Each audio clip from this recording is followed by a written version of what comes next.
I was one of the first people to point out that Julius Malema is not a revolutionary but an instrument of white supremacy, particularly after he left London with a meeting with the Queen and came back here being handled by Renwick.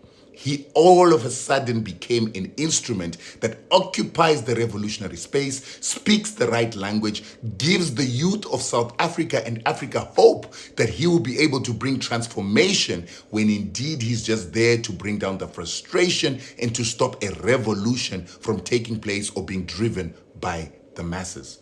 And now here he is, acting exactly like how Mobutu Sese Seko and Moyetse Chombe were used by the CIA to kill Patrice Lumumba. He is now wanting us to fight MKP and other revolutionary movements so that there's no unification of the black vote and progressive black left-leaning movements to remove white supremacy, to take land and to empower black people.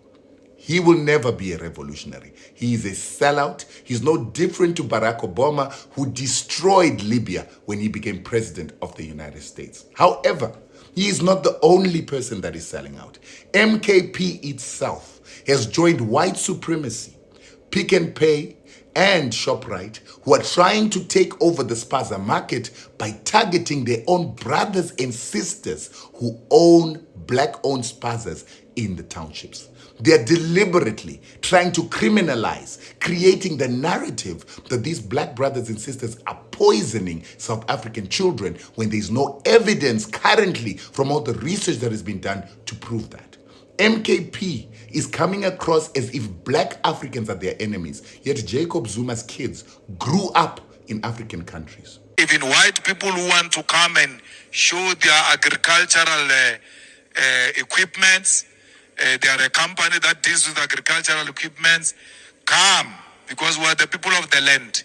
When you deal with agriculture, you're dealing with us. And this is what I'm talking about. Black South Africans have a problem in not understanding their enemy, how their enemy operates, and hence they always focus on trying to partner the enemy and also trying to vilify and fight their own. But the problem is black South Africans don't learn. Shaka Zulu began to attack other tribes at the time that the British and Afrikaners began their wars to take land, cattle, and people.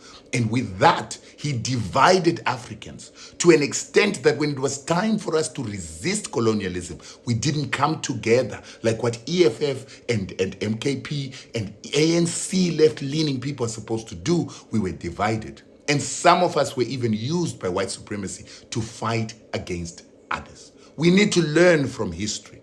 By Malema saying that white institutions that sell instruments of agriculture must come and join and work with them, he is failing to understand that colonialism was not just about taking land. It was about them taking land, destroying our agricultural systems and processes, taking away our seeds, introducing hybrids and non-reproductive seeds, introducing maize which is not meant for us, and incapacitating us so that we cannot produce our own food. He now wants to partner with the same people that have put GMOs into South Africa to ensure that you have got seeds that don't reproduce. While you focus on these black-owned spazas, you are continuously and consistently poisoned by these very same white people who give you toxic GMOs, toxic chemicals that are killing a lot of black South Africans at a young age.